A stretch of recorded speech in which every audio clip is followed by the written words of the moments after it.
गुरु की महिमा अनंत है, अनंत किया उपकार। लोचन अनंत उघारिया, अनंत दिखावन हार। यह तन विष की बेलरी, गुरु अमृत की खान।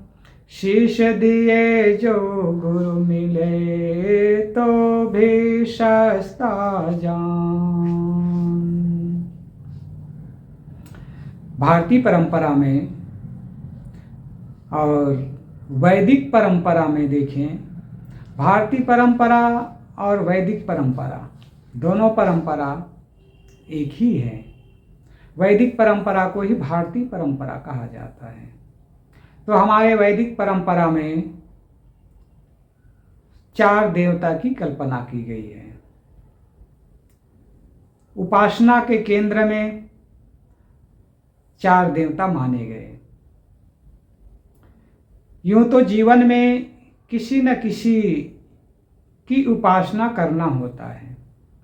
आदमी का जीवन, मनुष्य का जीवन किसी न किसी की उपासना करके ही बीतता है। तो भारतीय परंपरा में 4 देवता माने गए। मातृदेवो भव, पितृदेवो भव, आचार्य देवो भव, अतिथि देवो भव। ये कहा गया माता देवता है, पिता देवता है, गुरु आचार्य देवता है और अतिथि भी देवता है। माता देवता है। देवता क्यों है माता? शास्त्रों में कहा गया है, ददाति नित्यम स देवः। जो नित्य निरंतर हमें देता है उसे देवता कहा गया है। जो निरंतर जीवन में हमें कुछ न कुछ देता है, जिससे हमारा जीवन चलता है और जीवन में उन्नति होती है, उसे देवता कहा गया है। इसीलिए वेदों में सूर्य को देवता कहा गया। सूर्य हमें जीवन देता है, प्रकाश देता है, ऊर्जा देता है और पूरी प्रकृति को जीवंत बनाता है। चंद्रमा भी हमें शीतलता देता है, प्रकाश देता है, जीवन देता है, रात्रि की शोभा बढ़ाता है। पानी भी हमें जीवन देता है। पानी एक दिन ना मिले तो आदमी का जीवन समाप्त हो जाएगा, राम नाम सत्य हो जाएगा। हवा भी हमें जीवन देता है, प्राण वायु कहा जाता है हवा को। उसी पे हमारा प्राण अवलंबित है, टिका हुआ है। सांस ना मिले, कोरोना के समय आप सब जानते हैं, ऑक्सीजन के बिना लोग मरते रहे। उनका प्राण पखेरु उड़ जाता था, ऑक्सीजन उसके फेफड़े में नहीं पहुंच पाता था। जो प्राण प्रदवायु उसके फेफड़े में नहीं पहुंचने के कारण से उसका प्राणांत हो जाता था, राम नाम सत्य हो जाता था। तो हवा निस्वार्थ भाव से हमें जीवन देता है। वृक्ष वनस्पति निस्वार्थ भाव से हमें आहार देता है।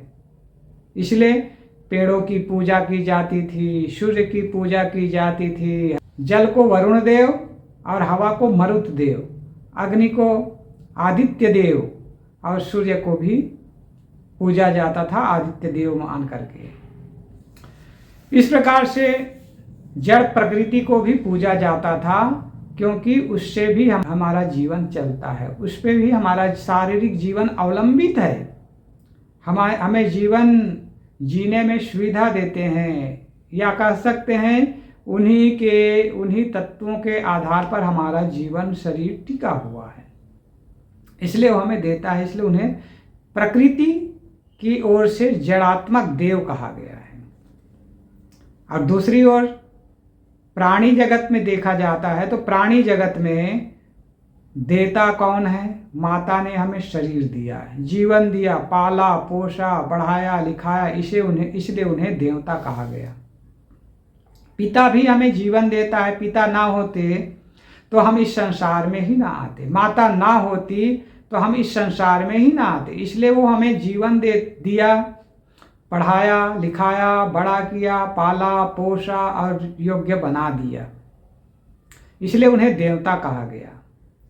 गुरु और आचार्य हमें ज्ञान और जीवन में कैसे जीना चाहिए, जीवन को सुंदर कैसे बनाना चाहिए, इसकी हमें शिक्षा देते हैं। इसलिए गुरु को भी देवता कहा गया। वो हमेशा कल्याण ही चाहते हैं, सभी प्राणी के कल्याण ही चाहते हैं, सबका मंगल ही चाहते हैं। इसलिए उन्हें भी और लोगों को सद्मार्ग बताते हैं, देते हैं, ज्ञान देते हैं, सद शिक्षा देते हैं। इसलिए उन्हें भी देवता कहा गया। अतिथि कोई भी अचानक आए हुए प्राणी है, उनकी हम सेवा करते हैं, सहयोग करते हैं, तो वो भी हमें शुभकामना देते हैं, आशीर्वाद देते हैं। उनका आशीर्वाद हमें लगता है, फलता है, इसलिए उन्हें भी देवता कहा गया। माता पिता का आज तिरस्कार हो रहा है। अपने बाल बच्चों को तो अच्छी गाड़ी मोटर और शिक्षा दे रहे हैं, किंतु माता पिता को वृद्धाश्रम में दे रहे हैं। बड़ी दुख की बात है। जो पूज्य होने चाहिए, पूज्यता के प्राप्त हैं, उनको तो वृद्धाश्रम में तिरस्कृत रूप से रखा जा रहा है। आश्चर्य लगता है। माता से हमें शरीर मिलता है, जीवन मिलता है, उनका उपकार अमोघ है। मात पिता सद्गुरु चरणों में दंडवत बारंबार, जो हम पर किया बड़ा उपकार, जो हम पर किया बड़ा उपकार। गुरु का परम उपकार हमारे जीवन में होता है। किंतु आज तो कहने का मतलब है, माता पिता और गुरु का परम उपकार हमारे जीवन में होता है, किंतु आज देखा जाता है कि माता पिता और गुरु का उपकार लोग भूलते चले जा रहे हैं, और आदमी जड़ और अचैतन्य और बिना काम के मंदिरों में जाकर के पूज रहे हैं। इसीलिए हमारे शास्त्रों में, वैदिक शास्त्रों में कहा, वैदिक क्या पौराणिक शास्त्रों में भी कहा गया है, स्पष्ट कहा गया है, अपूज्या यत्र पूज्यन्ते पूजनीयो न पूज्यन्ते, त्रीणि तत्र प्रवर्तन्ते दुर्भिक्षम मरणम भयम। कितना स्पष्ट और साफ कहा गया है स्कंद पुराण के 7वें अध्याय के 31वें प्रखंड के 45वें मंत्र में कहा गया है। ये कहीं कोई कबीर साहब ने कहा है, भगवान बुद्ध ने कहा है, या फिर अन्य महात्मा संत परंपरा के संतों ने कहा है, ऐसी बात नहीं है। ये स्कंद पुराण में कहा गया है। अपूज्या यत्र पूज्यन्ते पूजनीयो न पूज्यन्ते, त्रीणि तत्र प्रवर्तन्ते दुर्भिक्षम मरणम भयम। कहा गया है अपूज्य है, अपूजनीय योग्य हैं, उनकी तो पूजा हो रही है, और जो पूजने योग्य है उनकी पूजा नहीं हो रही है। जो अयोग्य है उसकी पूजा हो रही है, जो योग्य है उसकी पूजा आज नहीं हो रही है। इसीलिए जीवन में क्या आता है, समस्या आती है, चिंता उद्वेग आता है, मनुष्य का जीवन उलझन भरा हो जाता है, दुखमय होता है, कंटकाकीर्ण हो जाता है। क्यों? क्योंकि जहाँ पूजा करने योग्य नहीं है वहाँ लोग जाकर के पूजा करते हैं। अपूज्या यत्र पूज्यन्ते, जो अपूज्या है वो यहाँ की उसकी पूजा हो रही है। पूजनीयो न पूज्यन्ते, जो पूजने योग्य है उसकी पूजा नहीं हो रही। माता पिता पूजा के योग्य हैं, सम्मान के योग्य हैं, आदर के योग्य हैं, और वो सेवा के योग्य हैं, हमेशा सेवा करने योग्य है। माता पिता और गुरु, आज उनका तिरस्कार हो रहा है। और पूजा किसकी हो रही है? मंदिरों में लंबी लंबी पूजा हो रही है, लंबी तिलक लगा रहे हैं, लंबी चोटी लगा रहे हैं, लंबी चोंगा पहन रहे हैं, और बड़े बड़े ढेर सारे मालाओं को गले में लटकाया जा रहा है, और दिखाने के भगवे पीले रंग के भेष बनाया जा रहा है, और मंदिरों में लंबी लंबी पूजा। और जहाँ ना वहाँ से हमें कुछ शिक्षा मिल सकती है, ना आदर्श मिल सकता है, ना निर्देश और उपदेश मिल सकता है, ऐसे मूर्तियों, पत्थर के बेजान मूर्तियों को पूजा जा रहा है। जो जानदार पूजनीय योग्य माता पिता गुरु हैं उनका तिरस्कार हो रहा है। जिस माँ ने हमें शरीर दिया, जन्म दिया और पढ़ाया लिखाया बड़ा किया, उसका तो तिरस्कार हो रहा है। और जो जिसे काली, दुर्गा, भैरवी, लक्ष्मी, सरस्वती कह रहे हैं, जो एक मक्खी भी पैदा नहीं कर सकती, उसकी आज लंबी लंबी पूजा कर रहे हैं। राम, कृष्ण, विष्णु, शिव, गणेश, हनुमान, जिन्होंने आज हमें कुछ भी नहीं दिया, वर्तमान में हमें कुछ भी नहीं दे रहे हैं, उनकी लंबी लंबी पूजा की जा रही है। और जिस पिता ने हमें जीवन दिया, जिस पिता ने हमें पढ़ाया लिखाया, जिस पिता ने हमें योग्य बनाया, उसका तिरस्कार हो रहा है।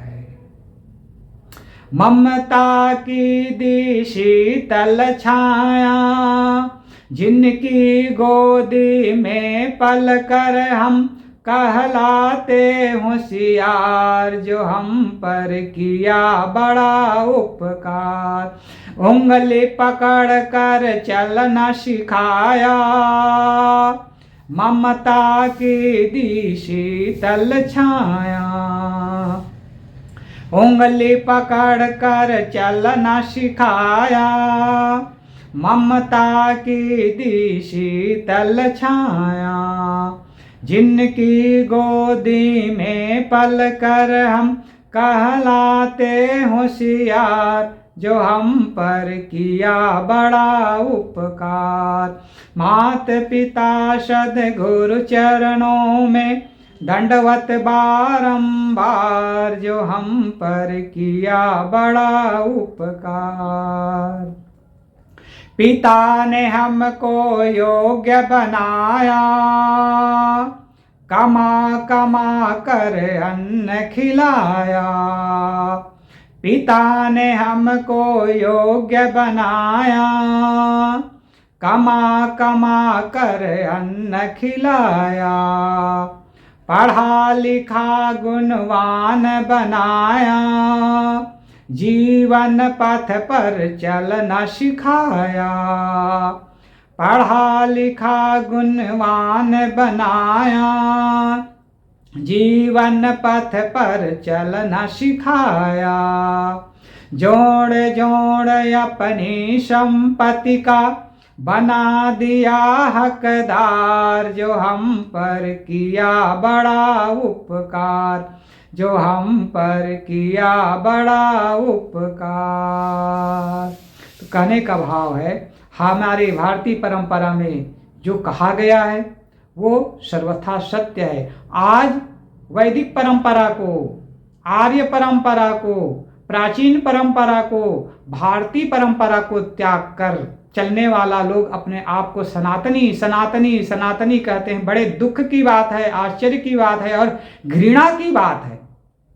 जो भारतीय परंपरा में कहा गया है, जो वैदिक परंपरा में कहा गया है, जो सनातन परंपरा में कहा गया है, मातृदेवो भव, पितृदेवो भव, आचार्य देवो भव, अतिथि देवो भव, इन सब का तिरस्कार हो रहा है, इन सब को दुत्कारा जा रहा है, अपमान हो रहा है। और एक मंदिर में जाकर के बड़े शानदार मंदिर बनाकर, मूर्ति बनाकर, उसको रंग रोगन करके उसकी पूजा अर्चना लंबी लंबी की जा रही है।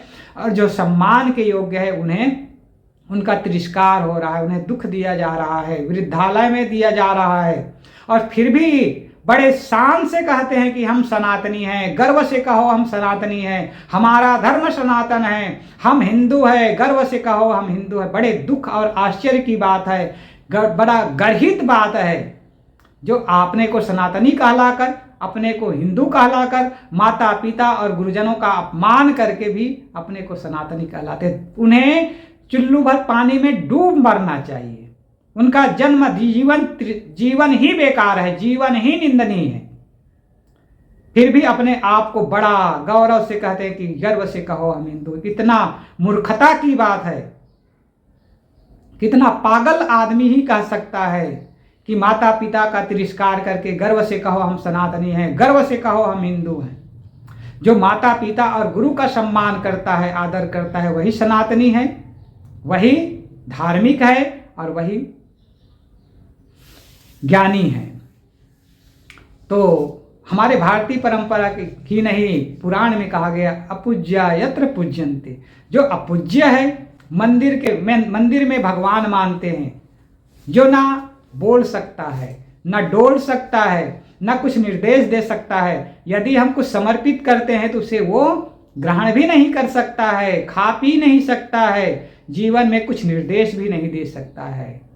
उसके लिए सारी सुविधा की जा रही, एसी लगाया जा रहा है, कूलर लगाया जा रहा है, ठंडी के दिनों में हीटर लगाया जा रहा है। कितने आश्चर्य की बात है। मैं एक बार जबलपुर में रुका था, ठंड का समय था पिछले वर्ष, तो एक मंदिर था, मंदिर में किसी भगवान की मूर्ति की स्थापना की गई थी। तो वहाँ वो सज्जन थे जिनके यहाँ मैं गया, तो उसी रास्ते से निकलते हैं तो वो कहते हैं भगवान को ठंडी ना लग जाए इसलिए आज कंबल चढ़ाया गया है। लो, पत्थर की मूर्ति है, सीमेंट की मूर्ति है, धातु की मूर्ति है भगवान की, अब उसे ठंडी ना लग जाए इसलिए कंबल चाहिए, हीटर चाहिए, गर्मी के दिन में एसी चाहिए, कूलर चाहिए। पत्थर की मूर्ति को माता पिता को भरी दोपहरी में 3 सेट वाला मकान में रखा जाएगा, और पत्थर की मूर्ति को एसी और कूलर। और माता पिता यदि वृद्ध हो गए तो उसको कहाँ रखेंगे? किनारे गौशाला में रखेंगे। एक आदमी बता रहा था, उनका घर इतना आलीशान बना हुआ था, 2-2 3-3 फैक्ट्रियां थी, 3-4 भाई थे, और महात्मा को ले गए, बड़े आवभगत, बड़ा स्वागत हुआ। और माता पिता वृद्ध थे, अंतिम में माता पिता जहाँ रहते थे वहाँ ले जाया गया। माता पिता को कहाँ ले रखा गया था? गैरेज में, जहाँ गाड़ियाँ रखी जाती है, ऐसे गैरेज में, शटर वाला गैरेज में माता पिता को रखे गए थे। आश्चर्य लगता है, जिन माता पिता ने हमें योग्य बनाकर इतना बड़ा आलीशान बंगला में रहने लायक बनाया था, उन्हें तो कहाँ रखा गया? उन्हें रखा गया था गाड़ी के गैरेज में। अब आश्चर्य की बात है, ये दुर्दशा है शिक्षित लोगों की, धनियों की। अब बड़े शान से कहते हैं हम सनातनी हैं, बड़े शान से कहते हैं हम हिंदू हैं। खाक के हिंदू हैं, मूर्खता की हिंदू है, मूर्खता के सनातनी हैं। ये मूर्खता का लक्षण है। सनातनी का, हिंदू का, भारतीय का ये लक्षण ही नहीं है। फिर भी हम अपने आप को सनातनी बड़े गौरव से कहते हैं। ये कहाँ से आ रहा है? ये सारा विषैला संस्कार कहाँ से आ रहा है? अपूज्या यत्र पूज्यन्ते। जो पूजने योग्य नहीं उसकी पूजा कर रहे हैं, इसलिए आ रहा है। क्यों? नीचे कहा गया है त्रीणि तत्र प्रवर्तन्ते। 3 आपदा उनके जीवन में लगा ही रहेगा, अर्थात जीवन में समस्या लगी रहेगी, जीवन में दुर्बुद्धि लगी रहेगी, जीवन में उलझन, चिंता, परेशानी और दुख लगा ही रहेगा। क्यों? क्योंकि त्रीणि तत्र प्रवर्तन्ते, हमने गलत जगह पूजा कर रहे हैं, अयोग्य की पूजा कर रहे हैं। अपूज्या यत्र पूज्यन्ते, पूजनीयो ना पूज्यन्ते। अयोग्य की पूजा कर रहे हैं, जिसकी पूजा करना चाहिए उसकी पूजा नहीं कर रहे हैं। त्रीणि तत्र प्रवर्तन्ते, 3 चीज हमेशा वहां रहेंगे, आते जाते रहेंगे। कौन? दुर्भिक्ष, मरणम और भयम। भय दुख का कारण है, मृत्यु दुख का कारण है। दुर्भिक्ष का मतलब है आपत्ति और विपत्ति हमेशा बने रहेंगे उसके जीवन में। वो आदमी जो माता पिता का तिरस्कार करेगा उसके जीवन में शांति नाम की चीज नहीं रहेगी। धन तो हो जाएगा, बड़ी बड़ी लंबी लंबी करोड़ों की गाड़ियां भी हो जाएंगी, ऐसी गाड़ियां, किंतु उसके चित्त चिंता, उद्वेग, उलझन और दुख से रहित नहीं हो सकता है। समस्या से मुक्त उसका जीवन नहीं हो सकता है। क्यों? क्योंकि उन्होंने माता पिता और गुरु का तिरस्कार किया है। अब किसका सम्मान कर रहे हैं? जिस मंदिर में जाकर के जड़ मूर्ति जो न बोल सकता है न डोल सकता है, कुछ समर्पित करते हैं तो उस पर उसका वो भोग कर सकता है और न ही हमें आशीर्वाद दे सकता है, उसकी लंबी लंबी पूजा की जा रही है। आश्चर्य की बात है। तो ये हमारे वैदिक परंपरा में ही नहीं, पौराणिक परंपरा में भी कहा गया है। और दूसरे क्षेत्र में हम देखते हैं, देश में हमारे दुर्भिक्ष और भय का वातावरण, दुख का वातावरण भी फैला हुआ है। इसका भी मूल कारण है अयोग्य व्यक्तियों की पूजा और सम्मान हो रही है, आदर सत्कार हो रहा है और योग्य व्यक्तियों का तिरस्कार हो रहा है। इसीलिए कबीर साहब को कहना पड़ा, चोरन दिन्हो पाट सिंहासन साहुन से भव ओटा। चोरों को तो सिंहासन मिल रहा है, चोरन दिन्ना पाट सिंहासन, गद्दी मिल रही है, और साहू से ओट किया जा रहा है, साहू को तिरस्कार किया जा रहा है, अनादर किया जा रहा है, उन्हें मारा पीटा और सताया जा रहा है। जो साहू का मतलब होता है सज्जन, साहू का शुद्ध अर्थ होता है साधु। साधु अभ्रंश होकर के, परिवर्तित होकर के साहू शब्द बन गया, साधु से साहू। साधु का अर्थ ही होता है सज्जन, ज्ञानी, पवित्राचार से रहने वाला व्यक्ति। अब परिवर्तित होकर के साहू हो गया। फिर साहू का अर्थ होता है साहूकार, जो कारोबार धंधा करता है, सज्जनता पूर्वक लेन देन व्यापार करता है, उसे साहूकार कहा गया। तो कबीर साहब कहते हैं, चोरन दिन्नो पाट सिंहासन साहुन से भव ओटा। चोरों की तो आदर सत्कार और पूजा सेवा सम्मान हो रहा है, और चोर का सम्मान हो रहा है, और साहू सज्जन ज्ञानी त्यागी और मानवता से जिसका जीवन है, मानवता पूर्व जिसका जीवन है, उसका तो तिरस्कार हो रहा है, उनका अनादर हो रहा है, उन्हें दुत्कारा जा रहा है, मारा पीटा जा रहा है। इसीलिए कबीर साहब को कहना पड़ा, संतों बोले ते जग मारे, अन बोले ते कैसे बनी है, शब्द कोई न विचारे। पहले जन्म पुत्र का भयउ, बाप जन्म या पाछे, दुंदुर राजा टीका बैठे, विषहर करे खवासी, स्वान बापुरा धरिन ढाकलो, बिल्ली घर में दासी, कार दुकार कार करी आगे, बैल करे पटवारी, कहें कभी सुनो हो संतों, भैंसे न्याव निवेरी। आश्चर्य की बात है, कबीर साहब कहते हैं, संतों बोले ते जग मारे, अन बोले ते कैसे बनी है, शब्द ही कोई न विचारे। मैं बोलता हूं, संतों बोले ते जग मारे। यदि मैं सत्य बात कहता हूं, अपूज्य जो अयोग्य व्यक्ति है उसकी पूजा कर रहे हो, तो तुम्हारे जीवन में समस्या रहेगी। यदि देश के स्तर पर देखा जाए तो देश के नेता ही यहाँ के शासक होते हैं, और वो अयोग्य होगा तो जीवन में देश में समस्या ही समस्या रहेगी, देश में भूखमरी रहेगी, देश में दुख रहेगा, मृत्यु का भय, जहां तहां एक्सीडेंट का भय, और एक्सीडेंट से लोग मरते रहेंगे, और दुख का, हिंसा हत्या का वातावरण बना रहेगा। क्यों? क्योंकि यहां भी वही बात लगती है, अपूज्य अयोग्य व्यक्तियों का आदर सम्मान हो रहा। देश का सबसे प्रथम योग्य किसको होना चाहिए? राष्ट्रपति और प्रधानमंत्री को होना चाहिए। राष्ट्रपति और प्रधानमंत्री सबसे ज्यादा सम्मानित पद है देश में, और यदि वो योग्य ना हो, नालायक हो, वो मानवतावादी विचारधारा का ना हो, वो धर्मनिरपेक्ष की बात ना करता हो, सांप्रदायिकता की बात करता हो, हिंसा हत्या की बात करता हो, भेदभाव की बात करता हो, मानवता की बात ना करता हो, और एक वर्ग की रक्षा की बात करता हो, दूसरे वर्ग को तिरस्कृत करने की बात करता हो, समता और एकता का निर्वहन नहीं करता हो, वो व्यक्ति अयोग्य ही होता है।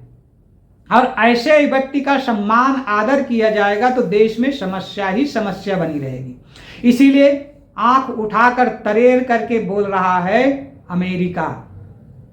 अमेरिका ही नहीं, चाइना भी आंख दिखा रहा है, साथ में पाकिस्तान भी आंख दिखा रहा है, क्योंकि अयोग्य व्यक्ति को गद्दी पे बैठाया गया है। इसीलिए देश में समस्या है। योग्य व्यक्ति वही होता है, वो सबको, पूरा देश को लेकर के चलता है, देश के सभी जनता के मुद्दों की बात करता है, केवल धनियों की बात नहीं, गरीबों की भी बात करता है, दरिद्रों की भी बात करता है, अपाहिजों की भी बात करता है, और जो उनके मत पंथ के नहीं है उनकी भी बात करता हो, वही आदमी योग्य हो सकता है। योग्य वही हो सकता है, जैसे कहा गया है, मुखिया वही हो सकता है जो मुख के समान होता। मुखिया मुखसो जानिए, जैसे मुख भोजन करता है किंतु भोजन को अपने पास नहीं रखता है, पेट में डाल देता है। पेट भी अपने पास नहीं रखता है, उसका रस बना देता है, रक्त बना देता है, पूरे शरीर में संचरण कर देता है, पूरे शरीर को ऊर्जा देता है और अपशिष्ट पदार्थ को मल के रूप में त्याग देता है। और वो केवल मुख का पोषण नहीं करता है, आंख का भी पोषण करता है, नाक का, कान का, जीभ का, सिर का, हाथ का, पैर का, टट्टी पेशाब की जगह का, पेट का, हर अंग का पोषण करता है। मुख मान ले कि मैंने खाया है तो मेरे लोगों का ही उपकार हो, ये है अज्ञानता, नादानी, नासमझी और कह सकते हैं मूर्खता का लक्षण होगा। आज हमारे देश का कहना चाहिए अगुवा क्या करते हैं, हमारे लोगों का उत्थान होना चाहिए, हमारे जाति का उत्थान होना चाहिए, हमारे वर्ग का उत्थान होना चाहिए, हमारे पंथ का उत्थान होना चाहिए, हिंदुओं का उत्थान होना चाहिए। मूर्खता का लक्षण है। यदि अगुवा है तो योग्य होना पड़ेगा, मुख के समान बनना पड़ेगा।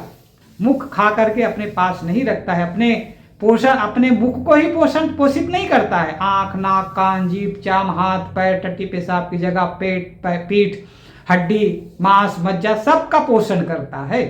ये होता है योग्यता का लक्षण। तो हम राजनीति के क्षेत्र में, देश के क्षेत्र में देखें तो अयोग्य व्यक्ति बैठने के कारण से हमारे देश में समस्या ही समस्या है, दुर्भिक्ष ही दुर्भिक्ष है। और यहाँ तहाँ देखो एक्सीडेंट में लोग मारे जा रहे हैं। क्यों? क्योंकि व्यवस्था वो ठीक से नहीं कर रहे हैं, वो केवल धनियों के पीछे लगे हुए। धनी और कितना धनी हो जाए, अरब खरबपति की कैसे बन जाए और मुझे गद्दी में बैठने का मौका कैसे मिलता रहे। ये धनी भी अपने आप को बड़ा देश का शासक मानता है, अपने आप को मानता है कि मैं ही हूं, मेरे से बड़ा कौन, मुझे कौन आंख दिखा सकता है। वो भी मूर्खता की निशानी है। अहंकार आया तो ये मूर्खता की निशानी है। धन हो तो वही सम्मानी हो सकता है, धन हो, धन के साथ विनम्रता हो। धन के साथ अहंकार यदि आ गया तो धन विष का कारण होता है। इसीलिए कहा गया है धन के साथ यदि धर्म होता है तो धन मंगलकर होता है, धन के साथ यदि धर्म नहीं चलता है तो अमंगलकर होता है, अहंकार का कारक होता है। वहां भी योग्यता की बात आई। धन के साथ साथ में धर्म भी कमाना चाहिए। धन और धर्म दोनों सब जब साथ साथ चलते हैं तो जीवन में उन्नति आती है, देश में उन्नति आती है, मनुष्यों में उन्नति आती है। तो देश में भी हो रहा है, अयोग्य लोगों को सम्मान मिल रहा है, आदर मिल रहा है। देश के हर नेता को देख लो, अयोग्यता से भरे हुए हैं। ना समझ है, ना बुद्धि है, ना विद्या है, ना संस्कार है। नारियों को भोग्या मान रहे हैं। माताओं, बहनों, बेटियों का आज बलात्कार हो रहा है। किसके द्वारा ज्यादा हो रहा है? नेताओं के द्वारा, नेताओं के बच्चों के द्वारा। आश्चर्य की बात है, जो गद्दी में बैठे हुए नेता है उनके वंशजों के द्वारा, पुत्रों के द्वारा, उनके परिवारों के द्वारा माता, बहन, बेटियों के द्वारा का सामूहिक दुराचार हो रहा है, बलात्कार हो रहा है और शीर्ष में बैठे हुए लोग उसे बचाने में लगे हुए। आश्चर्य की बात है, बचाने में भी लगे हुए।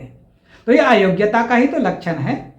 तो जहां अयोग्यता होगी, अयोग्य का आदर होगा देश में, सम्मान देश में भी, तो देश में समस्या बनी रहेगी, देश में दुर्भिक्ष बने रहेंगे, देश में दुख बना रहेगा, देश में चिंता, उलझन, लड़ाई का वातावरण बना ही रहेगा। तो हम देखें तो देवता जिन्हें कहा जाता है सम्माननीय है, आध्यात्मिक दृष्टि से देखें तो माता, पिता और गुरुजन का सम्मान नहीं होगा तो वहाँ भी समस्या बनी रहेगी, दुख बना रहेगा, चिंता, उलझन, उद्वेग बने रहेंगे और दुर्भिक्ष भी, आपत्ति विपत्ति भी बने रहेंगे जीवन में। और दूसरी तरफ हम देश को देखते हैं, देश में भी यदि अयोग्य व्यक्तियों का सम्मान और उन्हें बड़ा मान करके उन्हें बड़ा पद दिया जाएगा तो देश में समस्या हमेशा बने रहेंगे। देश में चिंता, आपदा, दुर्भिक्ष और मृत्यु का भय हमेशा बना रहेगा। मार काट, लड़ाई, हिंसा, हत्या का वातावरण हमेशा बना ही रहेगा। तो ये कबीर साहब ही नहीं कह रहे हैं, कबीर साहब तो साफ साफ कह रहे हैं, दुंदुर राजा टीका बैठे विषहर करे खवासी, स्वान बापुरा धरिन ढाक लो बिल्ली घर में दासी। साफ साफ सदगुरु कबीर साहब डंके की चोट में थप्पड़ मारते हुए, डंडे मारते हुए कहने वाले सदगुरु, पूरे विश्व के इतिहास में केवल एकमात्र ऐसे संत हुए हैं गलत को देख कर को डंडे मारते हुए कहते हैं। जगाने के लिए कहते हैं, वो केवल मारने के लिए नहीं कहते हैं, जगाने के लिए डंडे लगाते हैं। कहते हैं दुंदुर राजा टीका बैठे। दुंदुर कहा जाता है मेढक को, और मेढक का स्वभाव होता है टर टर टर टर टर टर टर टर, दिन रात करते रहता। पानी जलाशय में भर, जलाशय जहाँ पानी हो, कम पानी हो, वहाँ मेढक होते हैं, और यदि ज़्यादा पानी है तो जलाशय के किनारे आकर के वो टर टर टर टर टर टर, उसका और कोई काम नहीं होता, टर टर टर टर की आवाज़ करना, काम ना धाम, टर टराना, यही उसका काम होता है। ऐसे ही अयोग्य व्यक्ति यदि राजा, शासक और नेता, प्रधानमंत्री, राष्ट्रपति, चीफ मिनिस्टर, अन्य मंत्री, विधायक, सांसद बन जाएंगे, अयोग्य व्यक्ति तो क्या करेंगे, मेढक है, उसकी गिनती ज़्यादा नहीं है। कबीर साहब सीधे मेढक की तुलना करते हैं। क्यों? क्योंकि वो टरटराने का काम करते हैं। यहाँ गया, अमुक बनाएंगे, ये करेंगे, ये वादा करेगा, ये दावा करेगा, ये निर्माण करेंगे, वो करेंगे, केवल दावा दावा कागजी केवल मुख में ही होगा टरटराने के समय। इसलिए कबीर साहब कहते हैं दुंदुर राजा टीका, वो मेढक है, मेढक से ज्यादा उसकी कीमत नहीं है। टटराना ही उसका काम है, केवल बोलते रहना ही उसका काम है, ये करेंगे, वो करेंगे, देश के लिए ऐसा करेंगे, वैसा करेंगे, केवल लोगों को झूठी वादा देना, झूठी दिलासा देना ही उसका काम है।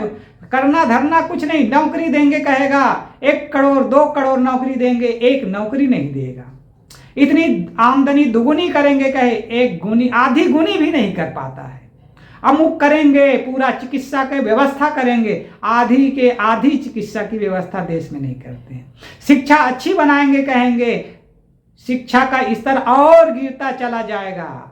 किसको बढ़ा रहे हैं? धनियों को बढ़ाने का काम है। ये अयोग्य मेढक है, मेढक है और मेढक रहेगा। मेढक कहूंगा, सदगुरु कबीर साहब ने मेढक ही कहा है। चाहे वो राष्ट्रपति हो, प्रधानमंत्री हो, चाहे चीफ मिनिस्टर हो, चाहे एमएलए हो, चाहे एमपी हो, जो केवल टटराता है, सदगुरु कबीर साहब की भाषा में दुंदुर ही है।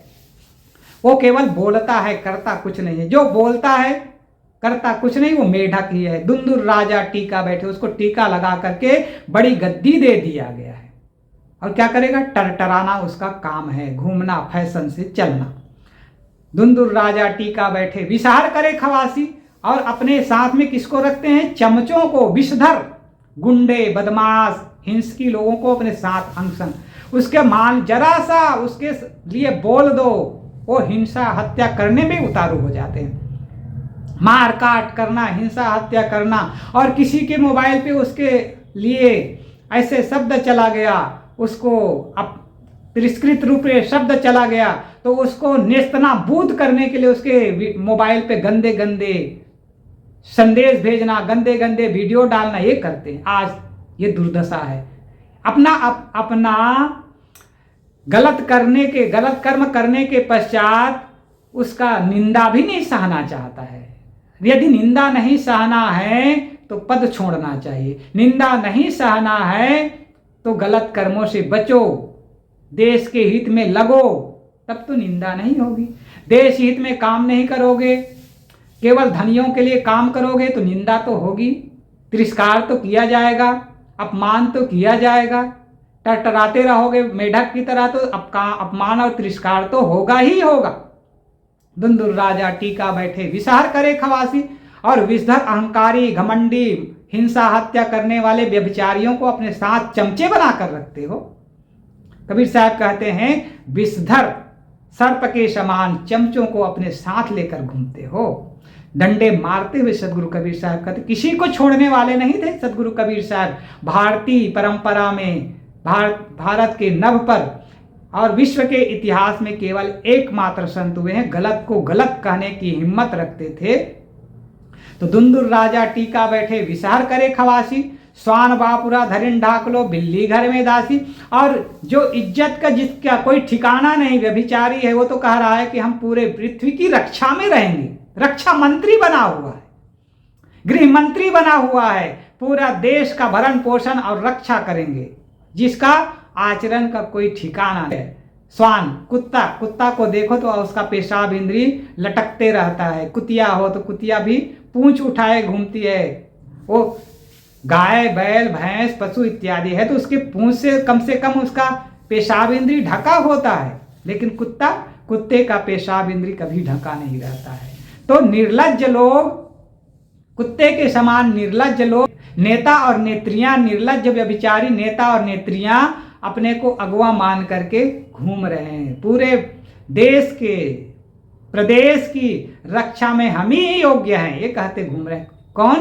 कुत्ते के समान व्यभिचारी और निर्लज्ज लोग। स्वान बापुरा धरिन ढाकलो बिल्ली घर में दासी, और बिल्ली के समान लोलू, चापलूस और दूसरे बात घूसखोर, लूटखोर और देश को योजना के नाम पर लूट करके धन भरने वाले नेता लोग क्या कर रहे हैं? दासी के समान हम सेवा कर रहे हैं, कह रहे हैं। ये सब बिल्ली के समान। बिल्ली होती है, दूध रखा हो या कोई सब्जी भोजन पकवान रखा हो तो चट कर जाती है, जूठा भी करती है, खराब भी करती है।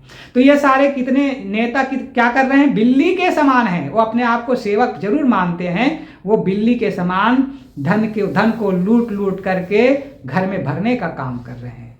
ये सब क्या है? अयोग्य हैं। इनका सम्मान जितना होगा, देश में आपदा, समस्या, दुख, हिंसा, हत्या, व्यभिचार, लूट फूंक और एक्सीडेंट बने ही रहेंगे। तो ये मैं नहीं कह रहा हूं, ये पुराण कह रहा है। कौन सा पुराण कह रहा है? स्कंद पुराण, जो शिव के महिमा में लिखा गया है। स्कंद पुराण के 7वें अध्याय के 21वें प्रपाठक के 45वें मंत्र में कहा गया है, अपूज्या यत्र पूज्यन्ते पूजनीयो न पूज्यन्ते त्रीणि तत्र प्रवर्तन्ते दुर्भिक्षम मरणम और भयम। ये 3 आपदाएं हमेशा वहां बनी रहेंगी। कहाँ? अयोग्य की पूजा की जाएगी। जो पूजा योग्य नहीं है, सम्मान योग्य नहीं है, आदर योग्य नहीं, उसका पूजा सम्मान आदर। और यदि धर्म के क्षेत्र में आते हैं तो माता पिता गुरु का सम्मान नहीं होगा, किंतु मंदिर में रखे हुए मूर्तियों का सम्मान होगा, आदर होगा, पूजा होगा। और मंदिरों को भव्य बनाने के लिए दिखावा और उसमें लाइटिंग की व्यवस्था की जाएगी और माता पिता गुरुजनों का तिरस्कार होगा, तो देश में भी ये उसके जीवन में कभी भी दुख से मुक्ति नहीं हो सकती है। मंदिर से, भगवान से, मंदिर में रखे हुए मूर्तियों से किसी को सुख नहीं मिल सकता है, शांति नहीं मिल सकता है। यदि तीर्थ है तो माता पिता के चरण ही तीर्थ है। उस तीर्थ में यदि आदमी रोज डूबता है, पैर दबाता है, उसके चरणों में बैठता है, तो उसको फल मिलता है। तीर्थ गए तो एक फल कहा गया है, उसको जीवन में सुख शांति का फल मिलता है। माता पिता के चरण ही तीर्थ है। तीर्थ गए तो एक फल, तीर्थ नहाए एक फल, संत मिले फल 4, ये कहा गया है। सदगुरु मिले अनंत फल, कहें कबीर विचार। ये सदगुरु कबीर साहब कहते हैं माता पिता के चरण ही तीर्थ है। यदि उसमें कोई जाता है तो जीवन दुख मुक्त होता है। वही तीर्थ है, असली तीर्थ है। तीर्थ वही जो कि पाप से तारत, पाप वही मन मध्य विकारा, ये कहा गया है। तीर्थ वही है जो हमें पाप से तारता है, पाप से हमें दूर करता है। पाप वही मन मध्य विकारा, पाप जो मन के मध्य में विकार है वही पाप है। तो संत मिलते हैं तो हमें अर्थ धर्म काम मोक्ष ये 4 फल की प्राप्ति होती है। और सद्गुरु मिलते हैं तो हमारा जीवन परम मुक्तमय हो जाता है। इसलिए अनेक फल मिलता है। कहें कबीर विचार, इस पे विचार करो। तो अयोग्य की पूजा ना करो। जो मंदिर में मूर्ति है वो योग्य